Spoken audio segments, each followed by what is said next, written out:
I believe that this nation should commit itself to achieving the goal.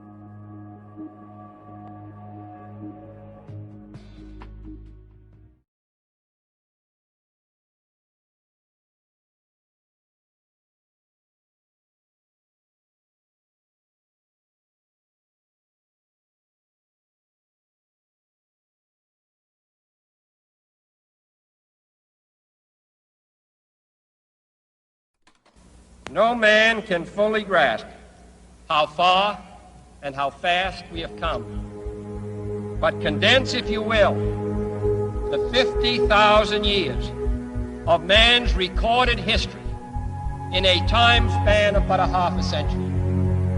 Stated in these terms, we know very little about the first 40 years, except at the end of them, advanced man had learned to use the skins of animals to cover them. Then about 10 years ago, under this standard, man emerged from his caves to construct other kinds of shelter. Only 5 years ago, man learned to write and use a cart with wheels. Christianity began less than 2 years ago. The printing press came this year. And then less than 2 months ago, during this whole 50-year span of human history, the steam engine provided a new source of power. Newton explored the meaning of gravity. Last month, electric lights and telephones and automobiles and airplanes became available. Only last week did we develop penicillin and television and nuclear power. And now, if America's new spacecraft succeeds in reaching Venus, we will have literally reached the stars before midnight tonight. This is a breathtaking pace, and such a pace cannot help but create new ills as it dispels old. New ignorance, new problems, new dangers. Surely the opening vistas of space promise high costs and hardships, as well as high reward. So it is not surprising that some would have us stay where we are a little longer, to rest, to wait. But this city of Houston, this state of Texas, this country of the United States was not built by those who waited and rested and wished to look behind them.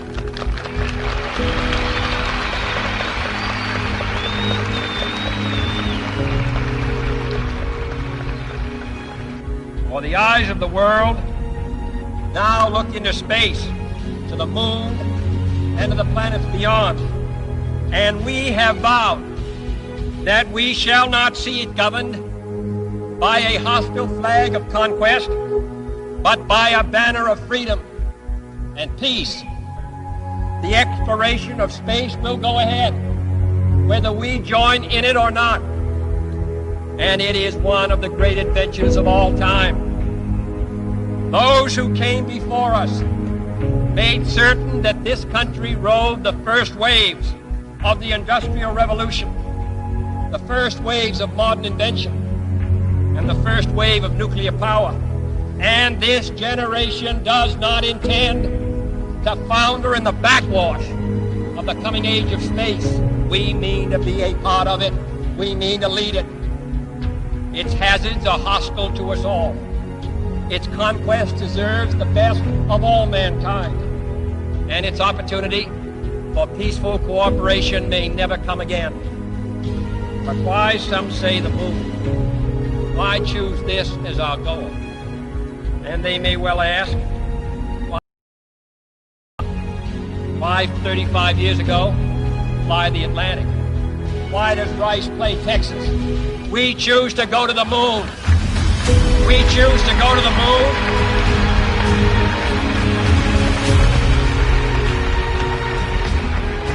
We choose to go to the moon in this decade and do the other things, not because they are easy, but because they are hard.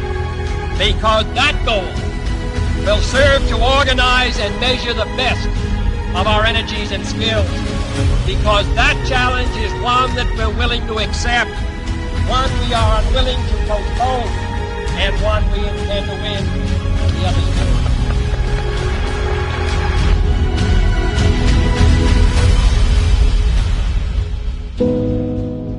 Listen,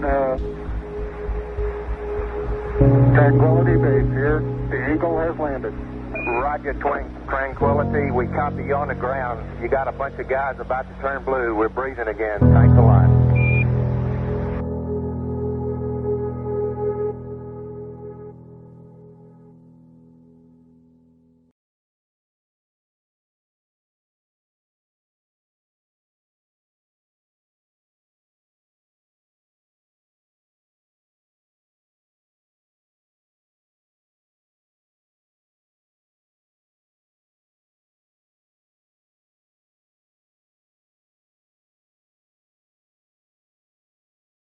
I think the momentous, most memorable thing that I can recall about that particular day was the opportunity while my two friends here were being put into the spacecraft to stand alone by myself out there and look at the rocket and the quietness and see the sun come up and the waves rolling in and the evidence of the millions of people watching, but nothing specific and just so quiet, and to realize that indeed such a contrast was going to take place, all the frantic activity preparing the rocket, but it was so quiet up there for me personally, and that in a very few moments we were going to be departing in a great roar and off for a momentous event.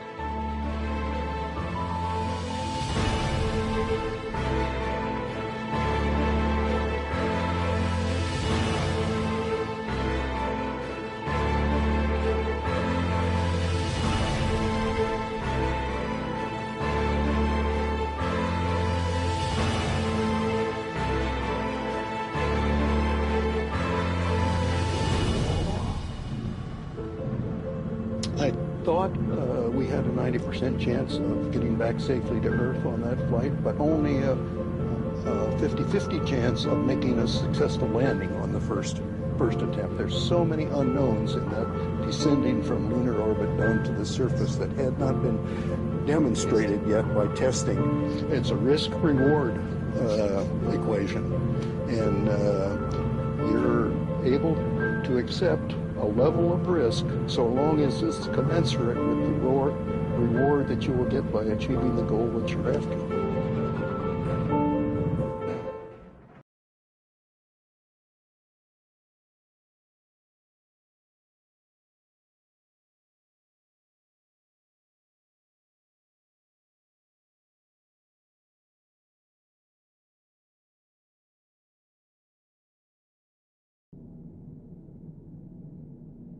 T-minus 1 minute, 35 seconds on the Apollo mission, the flight to land of the first men on the moon. All indications coming in to the control center at this time indicate we are go. 1 minute, 25 seconds and counting. Our status board indicates the third stage completely pressurized.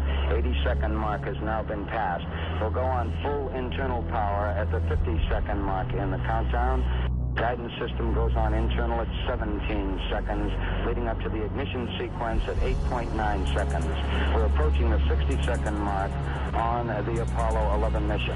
T-minus 60 seconds and counting. We passed T-minus 60. 55 seconds and counting. Neil Armstrong just reported back. It's been a real smooth countdown. We passed the 50-second mark. Power transfer is complete. We're on internal power with the launch vehicle at this time. 40 seconds away from the Apollo 11 liftoff. All the second stage tanks now pressurized. 35 seconds and counting. We are still go with Apollo 11. 30 seconds and counting. Astronauts report it feels good. T-minus 25 seconds. 20 seconds and counting. T-minus 15 seconds. Guidance is internal. 12, 11, 10, 9, Ignition sequence start. 6, 5, 4, 3, 2, 1, 0. All engine running. Liftoff. We have a liftoff. 32 minutes past the hour. Liftoff on Apollo 11. Tower clear. We got a roll program. Neil Armstrong reporting the roll and pitch program, which puts Apollo 11 on proper heading.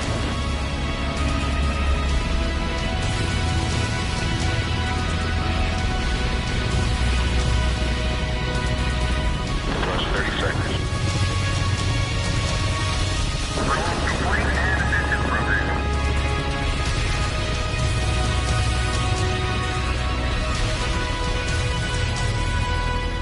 One round.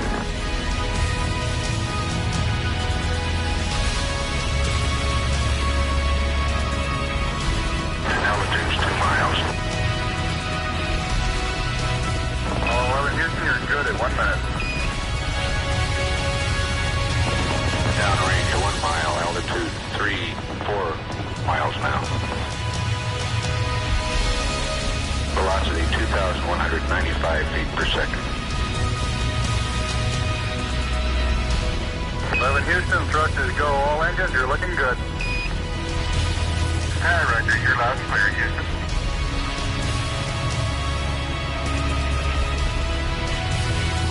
We're through the region of maximum dynamic pressure now. 11 Houston, your guidance is converged. You're looking good. Set 8 miles downrange, 12 miles high. Velocity 4,000 feet per second. Stand by for mode 1, Charlie. Mark, mode 1, Charlie. 1, Charlie. Cliff Charlesworth taking a staging status. This is Houston, you are go for staging. Tower's gone. Roger, tower. Board cutoff. Inboard engines out. I'm in board cutoff.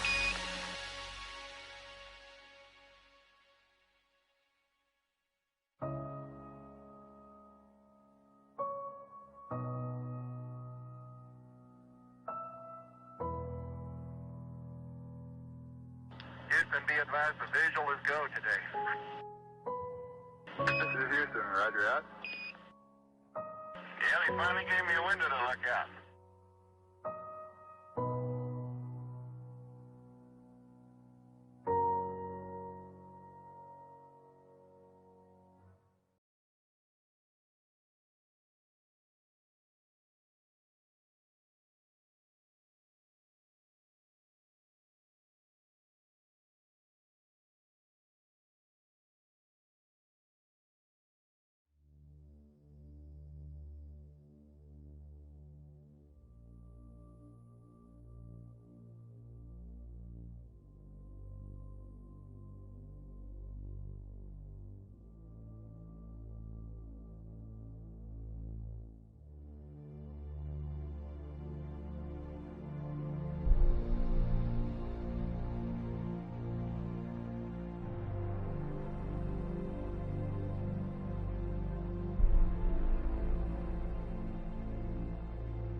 I think certainly to go as far away as the moon and look back on the Earth certainly does affect your perspective. And then when you see it, tiny as your thumbnail held out in front of you at arm's length, that sort of gets your attention. A beautiful sight, tiny, pristine, blue and white, very fragile-looking object, shining like a beautiful little headlight out there in the black velvet of space. It does change your perspective. It makes you think that we have to take better care of this little fragile entity, because it is fragile.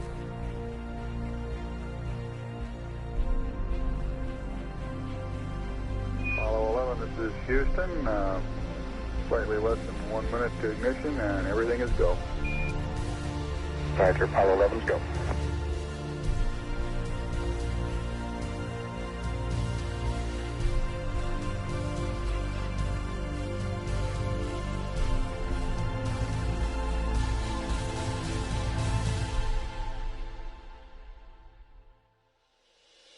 ignition.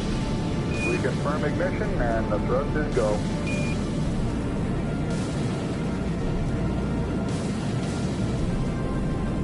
Apollo 11, this is Houston at 1 minute. Trajectory and guidance looks good and the stage is good. Over.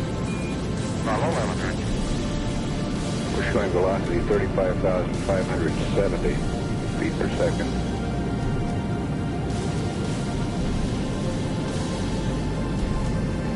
Apollo 11, this is Houston. Around 3.5 minutes. You're still looking good. Your predicted cutoff is right on the nominal. Roger, Apollo 11, go.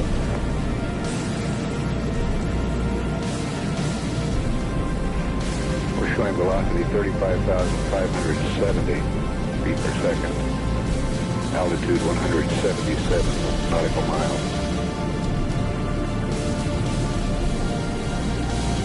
Apollo 11, this is Houston. You are go at 5 minutes. Roger, Apollo 11, go.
Apollo 11, this is Houston. Your go for separation. Our system's recommendation is arm both pyro buses, over. Okay, Pyro B coming armed. My intent is to use bottle primary one as per the checklist, therefore I just turned day on. Roger, we concur with the logic.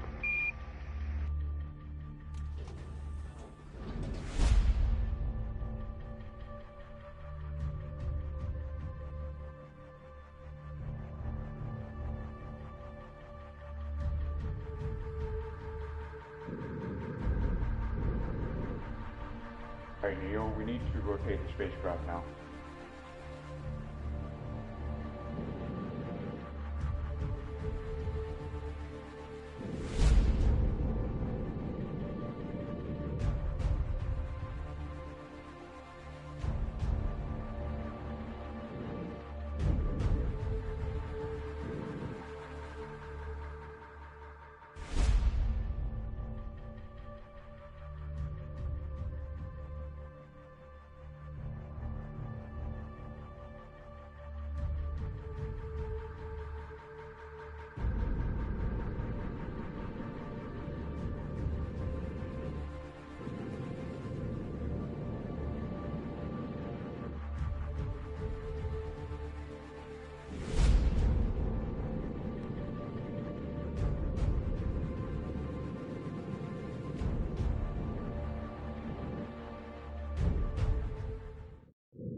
Okay, we got the Eagle in view.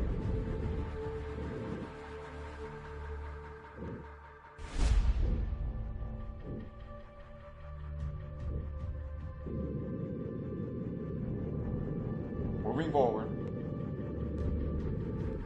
20 meters.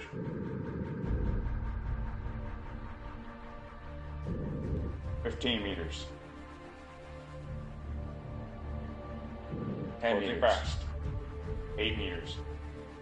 6. 5 meters. 3. 2 meters. 1 meter.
Okay, we got the Eagle in view.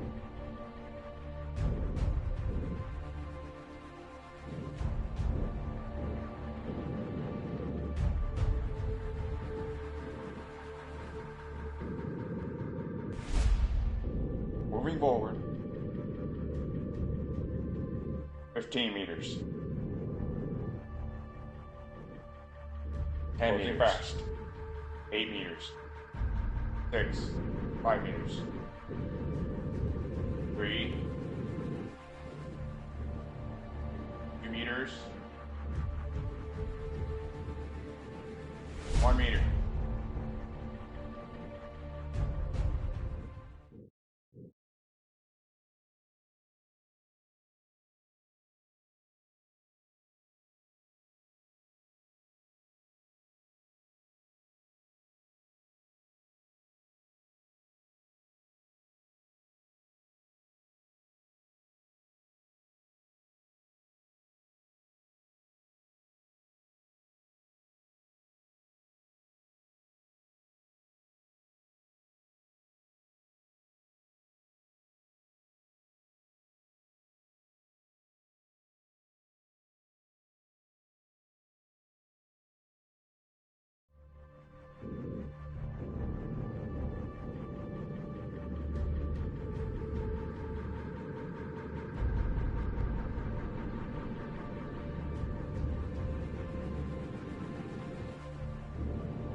Okay, we got the Eagle in view.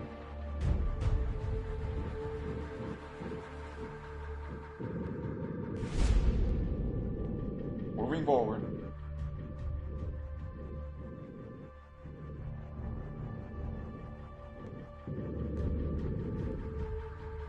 15 meters.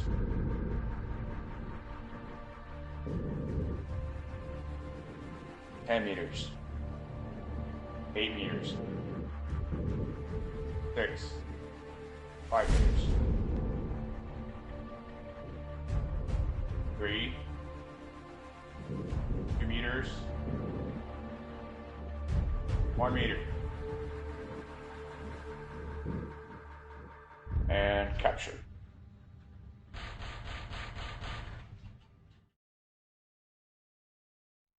Apollo 11, this is Houston. Radio check, over. Roger, we've got the high gain locked on now, I believe, auto tracking now. Okay, you're coming in loud and clear, but Mike is just barely readable. How is Neil? How are you reading Mike? Loud and clear now, Mike, and we understand that you are docked. That's fine. Houston, we're ready for LAM ejection. Roger.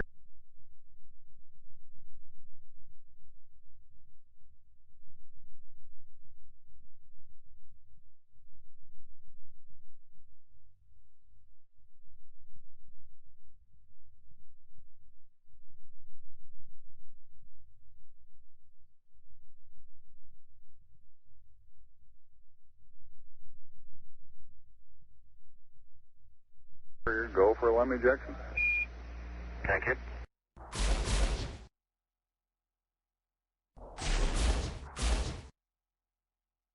Apollo 11, this is Houston, over. Roger, Houston, Apollo 11, go ahead. Roger, could you give us some comments on how the transposition and docking went, over? Yeah, I thought it went pretty well, Houston, although I expect I used more gas than I've been using in the simulator. Except for using a little more gas, and I'd be interested in your numbers on that. Everything went nominally. This is Houston. Roger, we copy.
Eagle, Houston, the alignment and the initialization look good to us, over. Roger, thank you.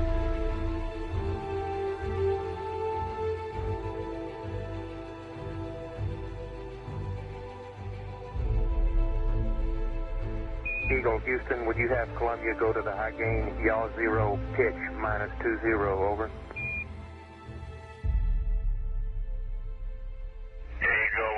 Take. You guys take care. See you later.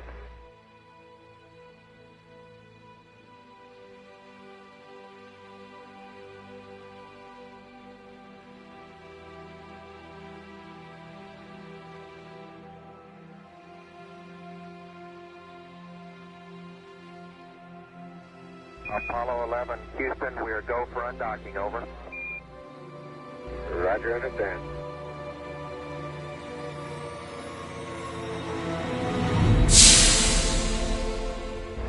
Roger, Eagle, undock. Roger, how does it look? Eagle has wind. Roger.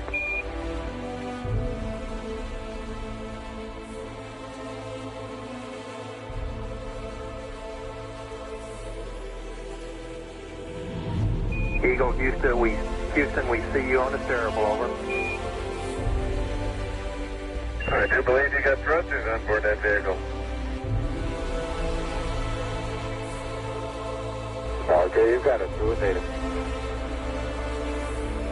Roger, let us know when you're ready to copy. We have a DOI pad and a PDI pad, over.